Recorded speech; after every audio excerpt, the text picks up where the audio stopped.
Hello, my friends. I'm back again with another conversation with a very important influencer in our world who's written a new book. And here is the book. It's called A New Story of Wholeness, an experiential guide for connecting the human family. I was privileged to write the afterword to this book. So thank you for joining me. Thank you so much, Robert, for joining me this morning. Thank you, Deepak. It's great to be with you. And thank you for the afterword. Much appreciated. It's a privilege. Now, tell me a little bit about why you wrote this book. Well, it's really been a lifelong process of, I could go into a lot of details of my early life to kind of lay the groundwork for this, but I guess where I could start really though is when I, after my bachelor's degree, after my first master's degree, I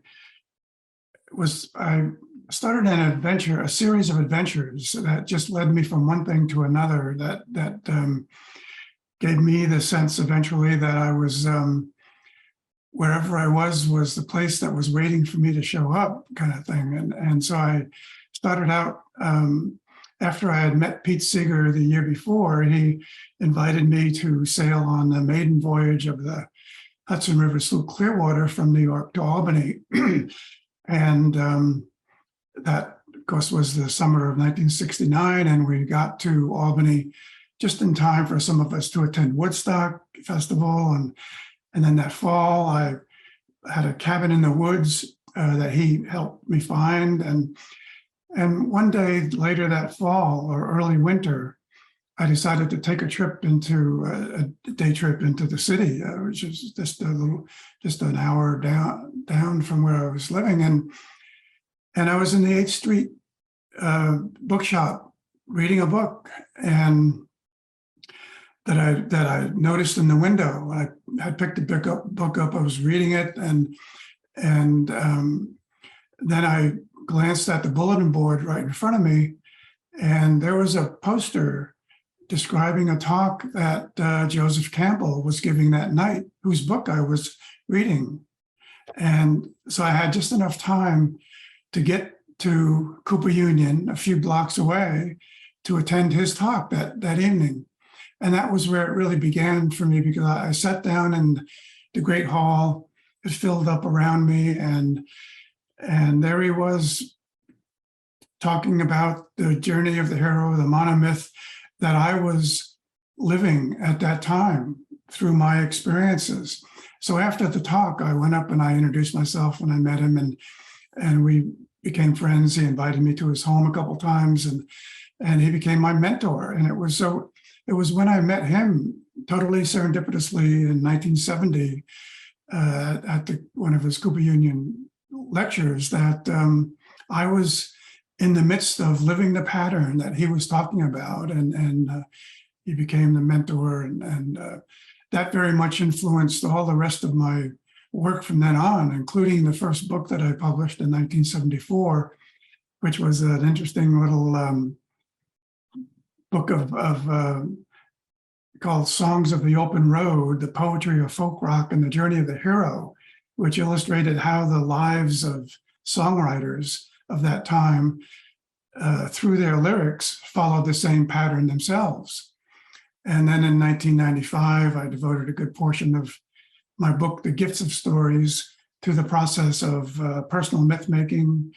And now with this new book, this pattern is significantly expanded and updated to highlight even more how it is truly universal, going beyond mythology to include the same pattern found in mysticism, rites of passage, psychology, and so it's really been a lifelong process of having the whole pattern that I was living at that time way back become even bigger and larger in my own mind, and truly universal in the sense that we all experience it in our own lives at various times.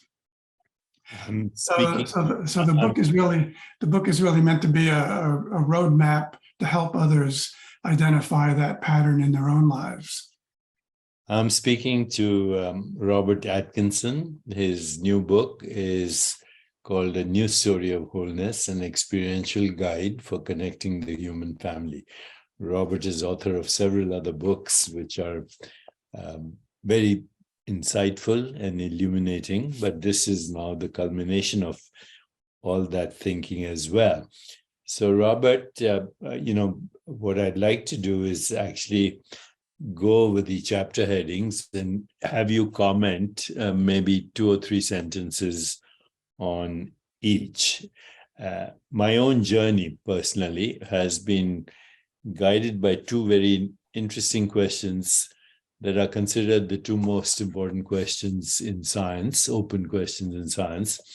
The first open question in science is what's the universe made of? And I came to the conclusion, after many years of reflecting on that the universe is made of nothing. And the second open question in science is what's the biological basis of consciousness? And I came to the conclusion there's no biological basis of consciousness. Biology is an experience in consciousness. And it's kind of followed your path, from me to we to oneness. But let's go over these chapter headings very briefly. So part 1, you call Healing the Illusion of Separation. And the first title over there in part 1, chapter 1, the evolution principle. Please tell me what you mean by that. Yeah, that's the first kind of underlying principle that is really the basis of the other 2 that we'll get to, I guess. So evolution is a really interesting and important part of the whole picture of everything. And I guess one way to look at that is to go back to where the public's awareness of evolution really began, which was with Charles Darwin. I mean, before him, evolution wasn't even thought of that much publicly, but he brought it into the public consciousness. And the problem, though, when Darwin brought his theory, which is now a century and 3/4 ago, he based his theory on a lot of things, one of which was the concept of the tree of life, where everything sprung from the same origin, basically, and branched out in the form of a tree. What happened, though, was there was a huge misunderstanding of the nature of evolution after Darwin. And we know about Darwinists and social Darwinism, and that's where the problem came in, I think, because that's they really turned his theory upside down and let it become a focus on survival of the fittest and competition needed to sustain that.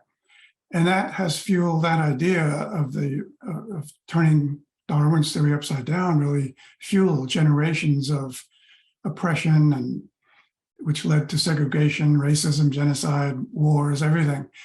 But Darwin himself wasn't there. I mean, he even though his basis was biological evolution, he also talked a lot, or at least enough, about social evolution for us to know how that tree of life would unfold over centuries.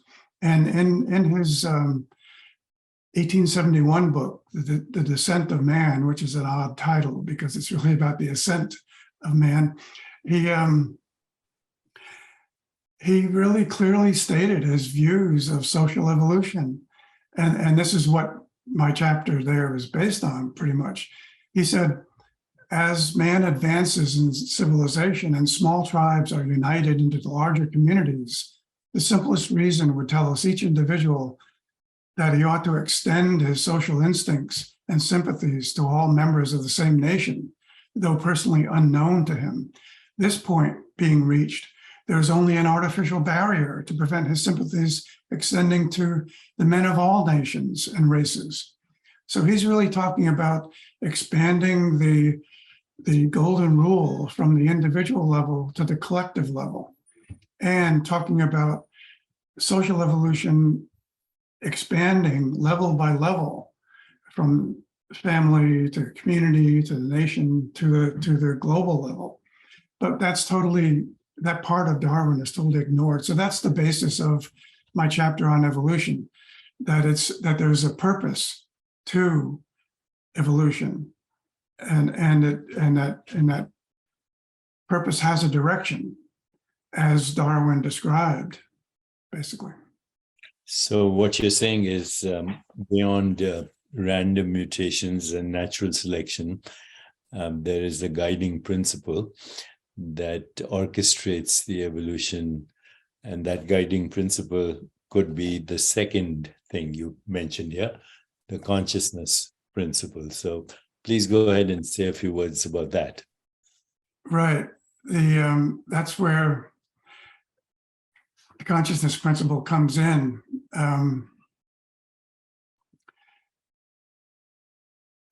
When we think about consciousness, that has, and if, first of all, if evolution is the sort of the primary overriding principle, then consciousness is part of that, because we are talking about a wholeness, and even though we've gotten into the long-term habit of dividing wholeness up, it's really indivisible on a level, and consciousness follows that same principle. So the way that I talk about that principle of consciousness is that basically comes down to consciousness is an innate potentiality, but it's dependent upon the initiative we take to actively investigate reality. So we have that potential of the direction that evolution is taking us within us. And in order for that potential to reach its fullest extent, we have to become active and proactive in seeking an understanding of reality. And all the sacred traditions talk about seek and ye shall find. There's so many variations on that becomes an essential part of the consciousness principle as well. We have to consciously seek what it is that we don't understand in order to understand it. And then, of course, that process leads us to the third principle. And that third principle you call the Wholeness Principle. And that basically suggests that anything that we experience as separate is actually an impermanent pattern of behavior of the whole. Like I look at anything, for example, my own body, and I look at individual organs and cells. They all seem to be doing different things, but they're entangled in the wholeness that we call the body. And the same thing applies to the entire universe, that what we call force fields, gravity, atoms, molecules are actually modes of knowing and experience, where every experience is entangled with every other experience in this formless, infinite background of beingness. Am I kind of translating that accurately? Yeah, definitely. That's where and how the wholeness principle comes in, which says that reality is one and all of creation is a whole. So if we understand wholeness in that way, that reality is one and that all of creation is a whole, and we all also understand the first two, we can put those three together and end up with sort of a meta principle of consciousness evolves toward wholeness. That's really what it all comes down to. And that's happening whether we're aware of it or not, because there are also forces that are guiding us, leading us toward having our consciousness unfold and evolve toward wholeness. And So that wholeness includes the objects of our perception, like this thing which is made of metal, or my iPhone, or this book. It's all part of the same wholeness. exactly. Can't be otherwise. Mhm. Because That gets us very interestingly into part 2, finding connection in apparent randomness. And that apparent randomness could be what some people call synchronicity. It's the interweaving of space-time events that appear random but are actually interdependently co-arising. Correct? right. Yeah. Talk a little bit about this call to wholeness then. Well, yeah, and I think it's important to look at that on both the individual level and the collective level, because it's because the call to wholeness is happening on both of those levels at the same time, and always has been. But maybe I could preface that and talking about this finding the connections between randomness. I can put that in the context of a not only of wholeness itself. I mean, your afterword is so perfect when you say wholeness is what we are. That's what the book comes down to, and I try to illustrate throughout the book as well that wholeness is all there is. But what happened was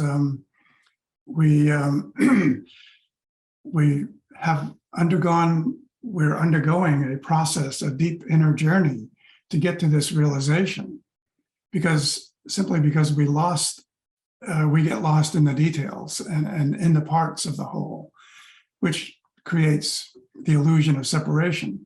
But we are talking about the story of the evolution of consciousness, and we are on the way back to where we came from, both individually and collectively.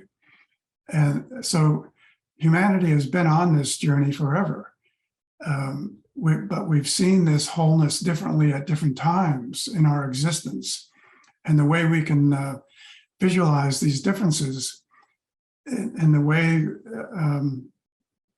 way we've seen wholeness is as a cyclical unfolding of consciousness.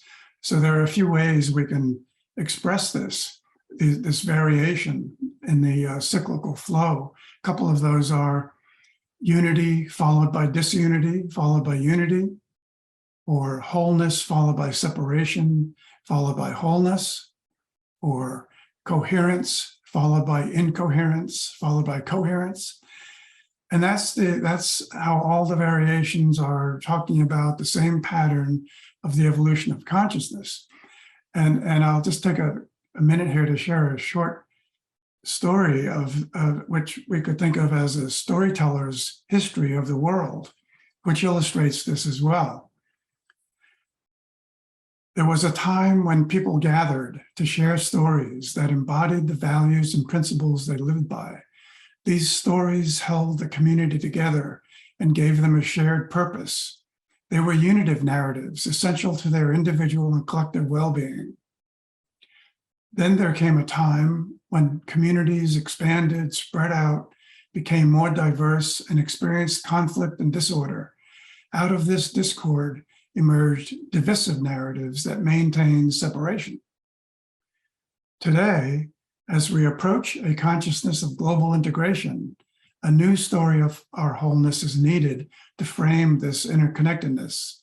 It's time to come together again through unitive narratives to share our own stories of living into wholeness. So that's a quick storyteller's view of the how stories evolved over the millennia, and nothing maybe more important right now than a healing vision that guides us toward wholeness. So that's where a new story of wholeness comes in, by decoding that pattern hidden within the structure of story itself. And of course, that's all based on not only the work of Joseph Campbell in mythology and Evelyn Underhill and mysticism and others, but it also goes way back to the Hermetic principle of as above, so below, all things accomplishing the miracles of the one thing. And even Plato, who gave us a vision of this wholeness as well. He said, perhaps there is a pattern set up in the heavens for one who desires to see it, and having seen it, to find one in himself. So that's what this book really provides, is the roadmap for being able to see that pattern within ourselves and how we live it out through our life experiences. So it's basically about a core pattern of transformation that keeps us moving along a trajectory intended to guide us from separation to union or wholeness. And that pattern is evident in the basic structure of story too, which is not just beginning, middle, and end, but in a much deeper and more meaningful level, beginning, muddle, and resolution. Because it's the muddles or challenges we face that represent the core of the pattern that brings the process of transformation to its completion or resolution. So when we merge all these ways of knowing together, we come up with what I've described there as the three parts of call to wholeness, path of purification, and return to wholeness. And so the path of purification is the path that leads to that return. What is that purification involve? Yeah, there's many names for that, and if anyone's familiar with mysticism, that's also known as the dark night of the soul, or in mythology, the road of trials.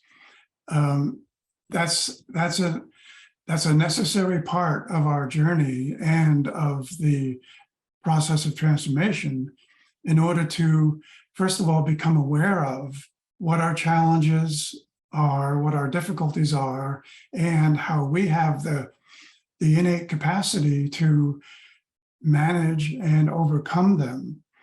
So that path of purification or that dark night of the soul, maybe many, I'm sure, have experienced that as the most difficult time in their lives, but it's also the most important time in our lives when we become aware, become conscious of the difficulties and the challenges that we're facing, and that they have a purpose for us, which is to bring us through that muddle and into the resolution, or to that return to wholeness. Once we've gone through that dark night of the soul, that path of purification, we're then ready for our return to wholeness, and we can live in that consciousness of wholeness after that. And that's where and when and how all things that were previously separate become united as parts of the whole that is all. I've been speaking to Robert Atkinson, who's the author of A New Story of Wholeness, an experiential guide for connecting the human family. And at the end of this book, Robert actually has some very practical exercises. I just give you a glimpse of these. Call to Wholeness worksheet, which involves waking up, entering the unknown, a journey to higher consciousness, the beginning of transformation, the struggles that appear as the dark night of the soul, the opportunities that come out of that. And there's another section called to Wholeness, shaping a narrative, and then a workspace for path of purification, and many other guidelines for the return of wholeness. The word wholeness is related to the word healing, and so healing is the return of the memory of wholeness. Health, healing, wholeness are all a holy experience where the shattered pieces of our soul come back together as the wholeness of all existence. So please pick up this book. You'll find it very interesting. and very useful, and it could just change your life. The book also has a foreword by one of my favorite people in the world, Jean Houston, and endorsements by many other luminaries in the field of consciousness and deeper understanding of what we call reality. So thank you very much for joining me, Robert. I wish you all success. And I think this book is going to have a big impact on anyone who's fortunate enough to pick it up and read it. Thank you, sir. Thank you very much.